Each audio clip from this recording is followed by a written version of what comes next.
We're about to begin the second half of the morning meeting. That's nice. Glasses on. I would like to now introduce our guest speaker this morning, Recording in progress. Patrick Evans. Patrick is the manager of R&D and projects at Maitland Guitars. Is that correct pronunciation? Thank you. He started his luthiery career.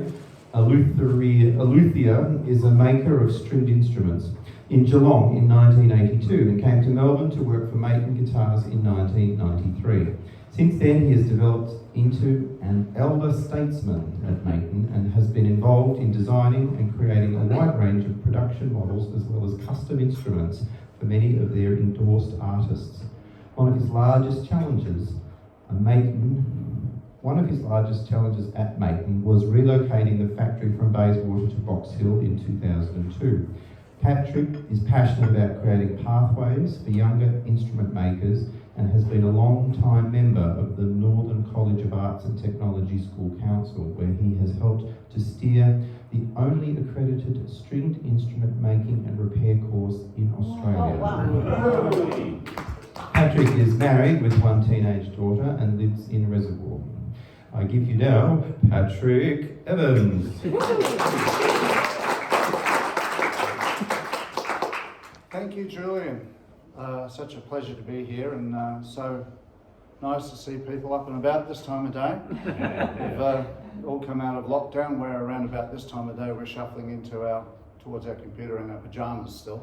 So it's nice that we're up and about and out. So I've been an instrument maker, or around instrument making, for my whole working life. I started at the age of 19, whilst theoretically doing a Bachelor of Arts at Deakin University, which I still haven't completed. And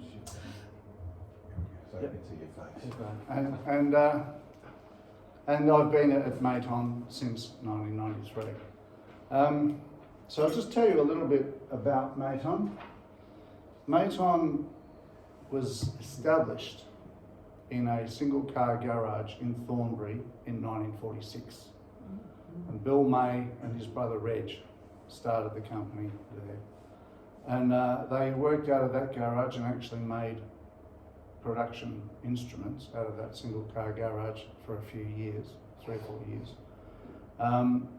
before quickly outgrowing it. And they then built a factory on Canterbury Road in Surrey Hills, which has just recently been knocked down. But Maton moved out of that place in 1990. So Maton have been making guitars continually in Melbourne since 1946. It's now grown to a company with 70 employees. It's just up the road, just off Middleborough Road and Claris Road, right opposite Bunnings. Yeah, and we've been there since 2002. Maton makes acoustic guitars primarily, acoustic guitars with pickup systems, and we do so using a combination of technology and hand skills. And the hand skills are something that are taught and handed on as we go through, as generations come through, and the technology is something that we bring in, and I'm largely been involved in that, bringing in technology aspect into the company. Just a few little celebrity players. Maton's always had really good support from artists, international and domestic. And I'll just rattle a few names off to you.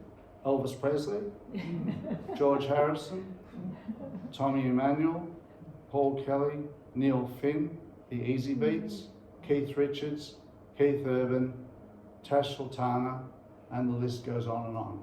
We're actually punching way above our weight when it comes to endorsed artists. Now I've actually got a PowerPoint here I'd just like to bring up and see if we can get that rolling. The PowerPoint is just a collection of images of the factory today as we have it. I won't use the images to talk to, it's just there, it'll be rolling so you get a sense of what goes on there.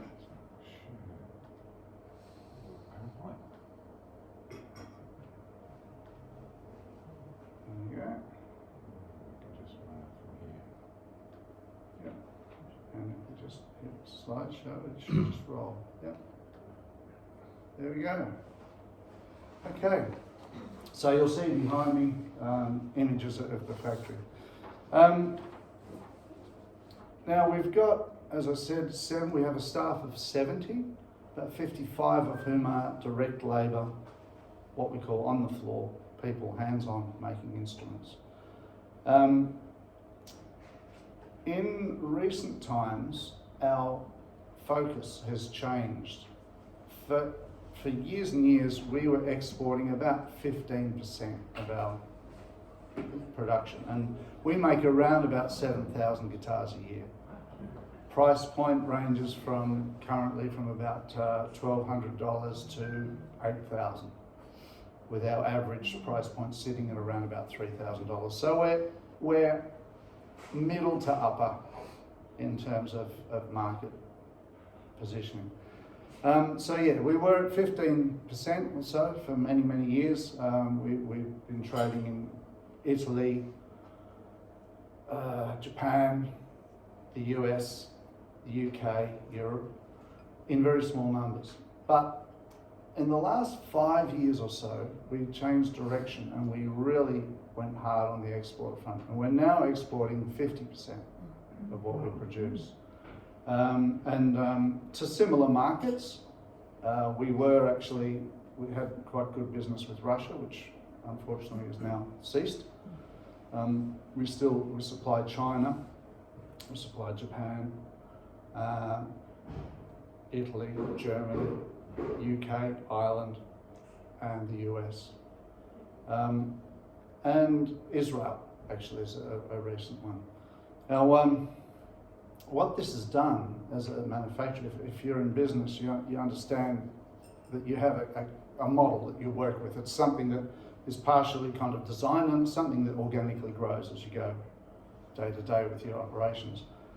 But I had a big change. We had to go from selling or building guitars, finishing them, packing them and sending them mostly to individual stores around Australia, because in Australia we are the manufacturer and distributor, to sending containers to distributors overseas. So previously it didn't really matter if we had an order for 20 or 30 guitars coming through and 4 or 5 ran late, it didn't matter. We'd just send them the next day or the day after. But when you're loading containers, it's a different story. So we often find ourselves with 70 guitars ready to go, waiting on 3, because something's not right. You always, when you're making high-end stuff, there's always something that could be a little bit better. You might have to polish something or fix a little dent or something.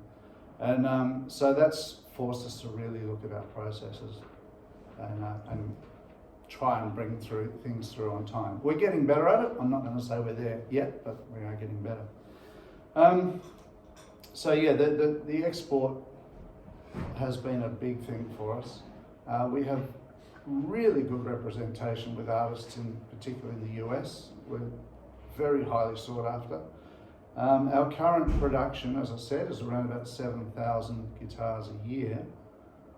At the moment, our back orders are almost 6,000 guitars. So it's quite extraordinary. I've been there, it'll be 30 years next year. I've never ever seen anything like this. We've always been busy, but I've never seen this kind of demand. Now, something that is special to us, I'm just going to run this. Yep, I have a few different pictures. Something that's unique to us is our use of Australian tone woods. Even when I started in this industry in the early 80s, Australian woods were considered unsuitable for instrument making. It was just a cultural cringe thing, really. People would think that black woods, Queensland maple, bunyas, those sort of timbers. They just considered they weren't suitable for musical instrument making. They were wrong. They're very, very suitable for instrument making. And we've pioneered the use of particularly Victorian blackwood and Tasmanian blackwood, Queensland maple, bunya. We've pioneered the use of those timbers in instrument making such that they're now become an important part of our whole brand. And our guitars are sought after because they're using Australian woods. And further, we now have American companies knocking on the doors of our suppliers here wanting to buy Australian woods to produce their guitars with, which is a great thing. It's a great thing for many reasons. One is that wood is one of guitars or musical instruments are one of the very best ways you can deal with adding value to a natural product. 1 cubic metre of blackwood, which is basically, you know, sort of imagine that corner of the table up to there, about that height, that much blackwood will produce 330 acoustic guitars with an average sale price of around $3,000. So it's a fantastic way to use this resource. Can you just move a bit closer to the computer? They're having Yep. trouble hearing you Oh, okay. on Zoom. Yep, right. So yeah, the mic's up there. Yep. It might be because I've got a piece of paper over the mic as well. Yeah. Okay, so yeah, so you get fantastic yield with your woods. Now another thing we've done, we've been very conscious of trying to improve yield. We've invested in equipment to improve the amount of timber we get out of a cubic metre. And indeed, we've managed to increase our yield by about 80% just by using better equipment. And I'm talking about saws. Basically, you've got to rip timber up. Traditional saws have what's called a kerf, a saw blade width of, let's say, that. You can now get high-tech machines that have a saw blade width of that.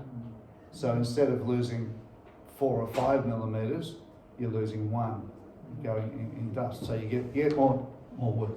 So that's the kind of thing we're working on. Using, where we can, using sustainable domestic timbers to create value and wasting less of it. That's what we've been doing. A personal interest of mine is the training in our industry. Up until very recently, there just wasn't any. I got into the luthiery, and luthier is a maker of stringed instruments. I got into the luthiery game because my best friend at school's father was an instrument maker. And he was an instrument maker because, in fact, he'd been a tool maker at Ford and turned his hand to making banjos and mandolins, and he was good at it. And so he set up a business, and his son was working with it. And then I was not enjoying my career or my course at Mayton, at Deakin University particularly. So I went along and hung around the workshop instead of going to lectures. And they said, well, if you're going to hang around, you might as well do something. So I did, and I found I really loved it. I'd grown up with a father making things in the shed and so on, so I had that sort of affinity with tools. And then really it was trial and error, reading whatever I could, and doing the best I could. And then in 1993, at the age of 30, I came from Geelong to Melbourne, and that was, for those of us, you would probably all remember the pyramid crash in the early 90s in Geelong. That took the music store out that I was working in. I came to Mayton and promptly discovered that I thought I knew a lot, and I didn't really know much at all. So learned a lot from Mayton, but even at Mayton, it wasn't like an accredited structured system. It was stuff that the older guys had worked out and they passed on. And it was organic, it was great, but at that time we only had a staff of 18, and you could kind of do it, you know. As things grew, it became more and more difficult to run that kind of artisan workshop kind of thing. So in the mid-2000s, Bon Nardella from NCAT, that's the Northern College of Arts and Technology, came to see me. He was a repairer and a maker and an educator, and he wanted to see about getting a course happening. At the same time, we were saying we need to do something about training. We were having all sorts of trouble hiring people. They'd come in, they'd think this sounded great to be a guitar maker, how exciting, but actually they'd find that it was like any other kind of work, repetitive and difficult, you know. And so we would have a high turnover rate, particularly of people in the first 6 months through 12 months. And we were forever trying to, you know, we used to call show people. We would show people how to do something and then they'd leave, and we'd show someone how to do it and they'd leave. And you know, we just couldn't sort of get past this mark. And so working with Bon at NCAT and having a fabulous principal there who was right behind it, we pushed to get an accredited certificate 4 and 3 course in instrument making and repair. And we did. And it's now in its 12th, 13th year. Of our 55 people on the floor, approximately 30 are NCAT graduates. So it's been a really good success story. And along with that, there's another guitar manufacturer in Melbourne. There are only 2 in the country of any size. The other one is Cole Clark in Bayswater, and they have a similar proportion of their staff as being NCAT graduates. So one of the things I would hope to do today is to appeal to any of you who have either family members or friends who are looking at maybe how can I find a career around guitars or music or whatever. Have a look at that. Have a look at the NCAT website, Northern College of Arts and Technology. Have a look at the instrument making course and see whether that might be a pathway. One thing that we can say for sure is that anyone who does that has a really good chance of getting a job at Mayton or at Cole Clark or in the industry. Like everyone I know in manufacturing or services sectors, everyone's screaming for staff. So there are good opportunities there. So I'd like you to have a think about that. We also hire a good number of, for want of a better word, tree changers. People who've been in corporate life, they've hit their 50s or even 60s and they've decided, I want to do something else. I want to try building guitars for a while. And we've had a good number of people like that join us, and it's great. And it adds to the I'm just flipping through here because I want to show you something. Yes, it adds to the mix of our staff at Mayton. I just wanted to show you this picture because that's Yayoi, who's from Japan. She's one of our assemblers. And we've got now, out of 55 people on the floor, we have about 7 who are female, which is fantastic. When I first came, that was unthought of. We want as many women working with us as we can. It's great for all sorts of reasons, including kind of breaking down that kind of boyish guitar nerd kind of culture that we all have.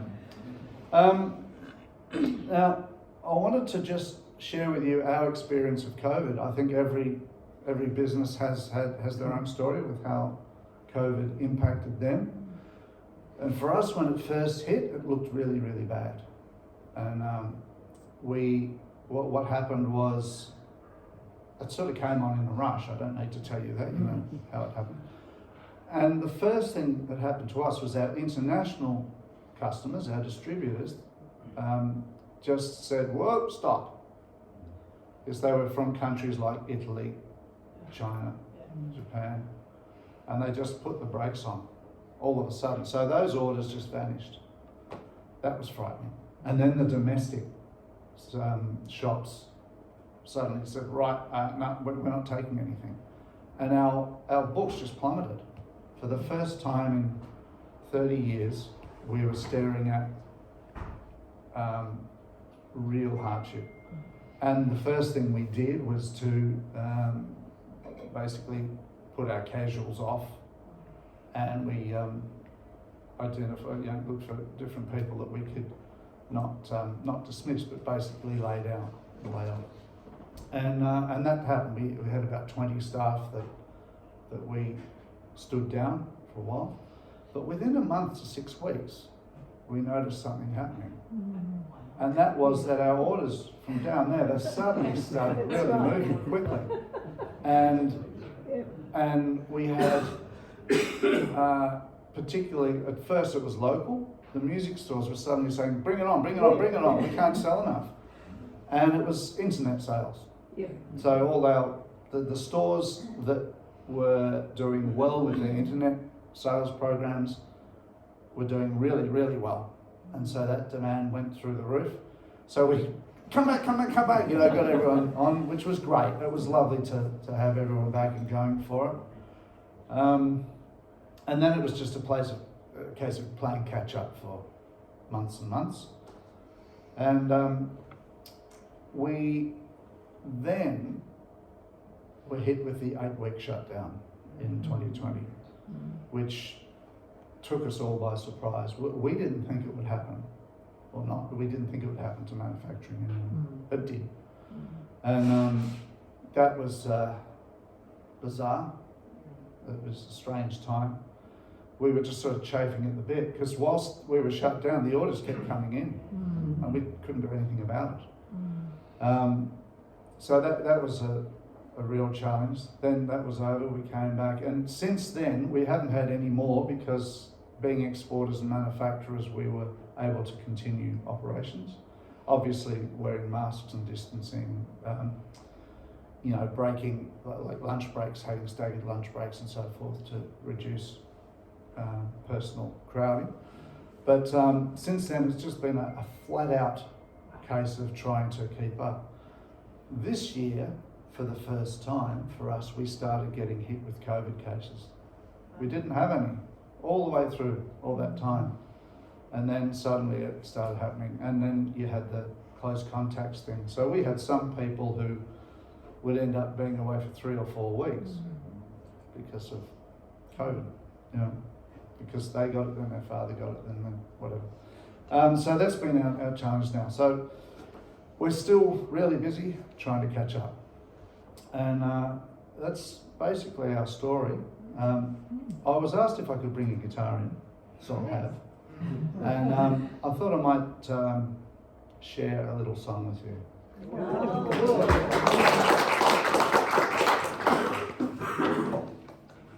So as well as being a maker, I'm a passionate player and singer and performer. Mostly these days, actually for many years, around working around the Irish pubs in Melbourne and folk music circles. God, you're taking me 3 different places today. So I'm going to do a song that was given to me by my daughter, Sophia. She was about 8 years old when this song came about. And it came about as a result of a conversation, well, it was a monologue she was telling to me in the car as I picked her up from school and was taking her to violin lessons. And I was grumpy and we were late and there was heavy traffic around Preston. And she decided it was time to tell me what her and her friends had decided heaven and hell was about, and what happened to people when they die, and in particular what would happen to me when I die. So the song starts as a monologue, like a 1920s kind of thing. But you've got to imagine 2 voices. One is the grumpy old dad, that's me, and one is a cute, bubbly little 8-year-old girl. So you've got to imagine that's me as well. That's her. So 2 voices. And the last thing is, we all know who Biggles is. Yes. It's becoming increasingly rare that people know who Biggles is. Here we go. So, here's the song. And it's I won't give you the title because the title is the gag.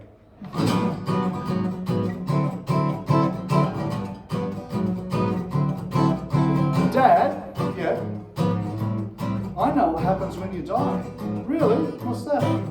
Well, when you die, you don't just turn in the ground like this. You actually turn into an angel or a shepherd. Really? Seriously, for real, Dad? Girls become angels and boys become shepherds. Well, some boys can become angels if they've been really good. But Dad, yeah, you'll have to be a shepherd. Why? Because you're too fat to fly. Yes, you're far too fat to fly. You have to be a shepherd, not an angel. When you die, I guess you'll be alright. Watching your flocks by night. Just watching angels flap about. Cause you're too fat to fly. Well, the way things look right now, I really can't see how old St. people find some wings to lift you off the ground. And I know you like your fries and cream on apple pies. But if you don't listen to me with sheep, you'll spend eternity because you are so round. You'll tumble to the ground. No pair of wings on heaven or earth can lift that mighty girth. And I guess you'll be alright, watching your flocks by night. Just watching angels flap about, cause you're too fat to fly. And I said, Sophia, when I was a boy I had a hero. And he flew south, north, east and west. You think a flying ace could be an angel? Ah, but even Biggles would have failed this test. You're too fat to fly. Yes, you're far too fat to fly. You have to be a shepherd, not an angel. When you die, and I guess you'll be alright, watching your flocks by night. You have to have that Bible book, a shepherd's crook, and a shiny brook, shiny sheep by a babbling brook. Cause you're too fat to fly.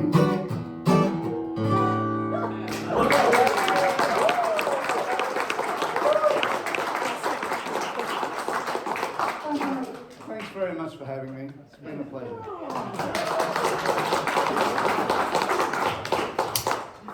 What an exciting presentation. Thank you, Patrick. That was a wonderful, wonderful guest speaker. Probably one of the best we'll see this year, so really great.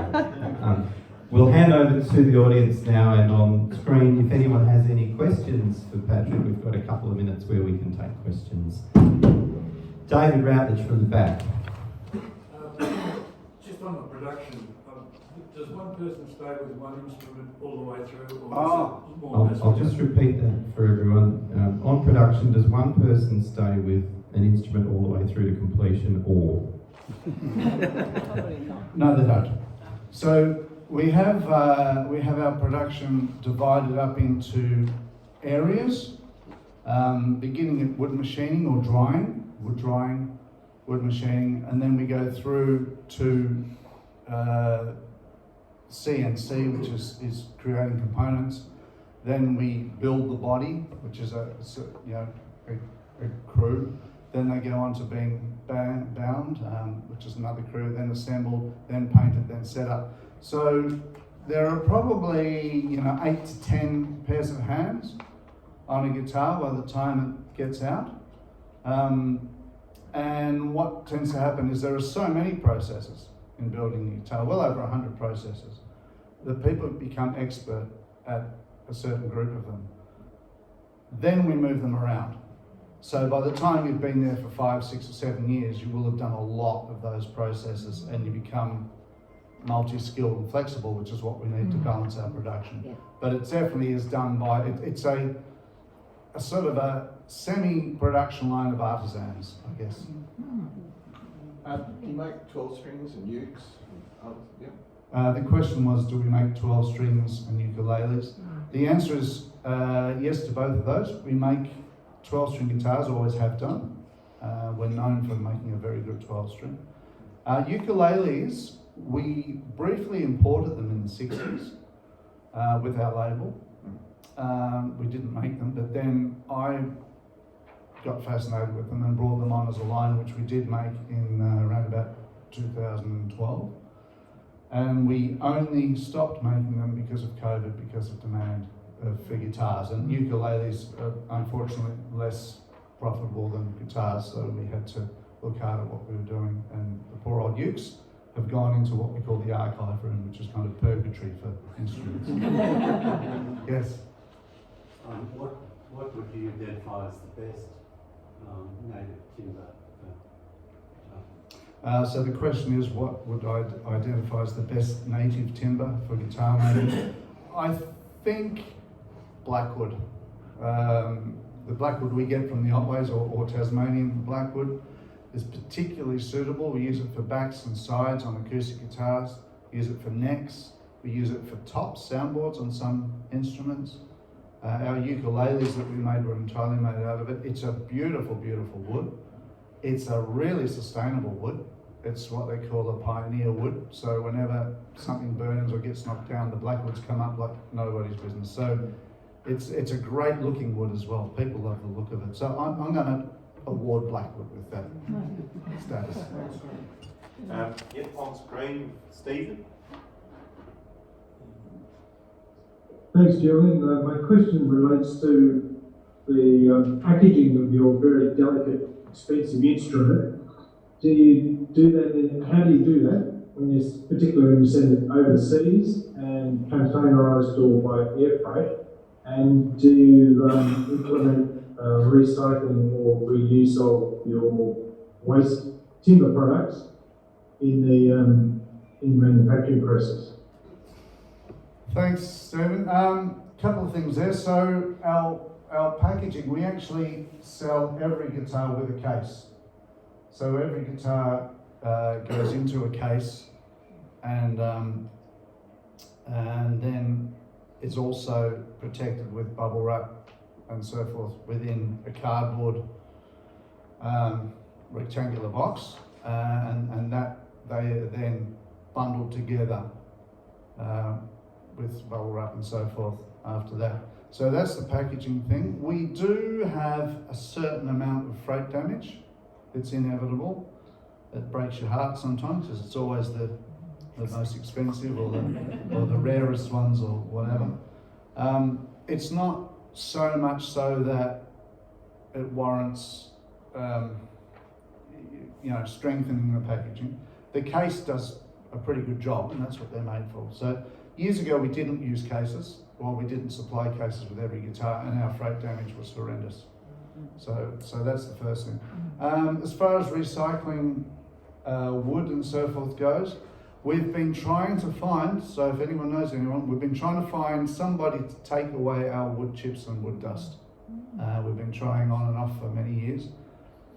It's because of the species, the spruces and so forth, it's not considered suitable for like stable floors and so on. There is also some degree of plastic shavings in that, because we use plastic bindings and scrape those that end up in that dust as well. So if anyone knows anyone that wants some, sing out. Very good, you might wrap up. Yep. Might close questions there, and I'll hand over now to President Taff for closing comments. Thank you. Thank you. Thank you, Patrick. As I said, you took me to a couple of places there.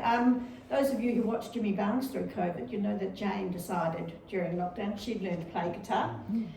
Made me incredibly envious.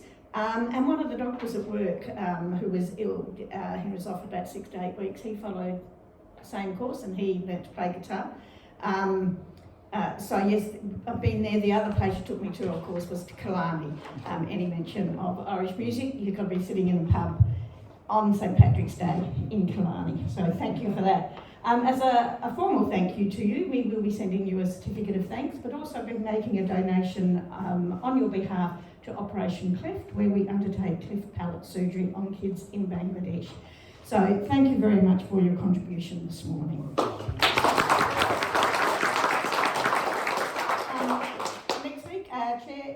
Ashley.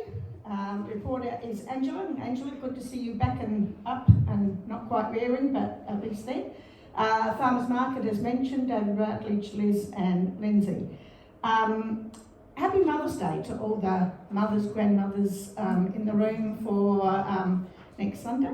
Don't quite know what I'm doing yet. My boys are organising it, so it'll be late notice.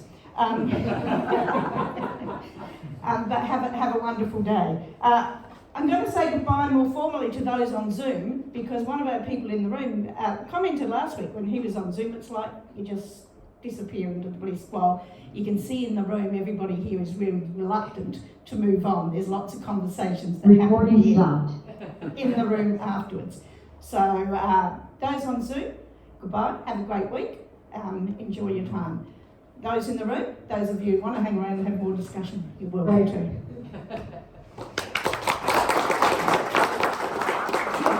Next week, everyone.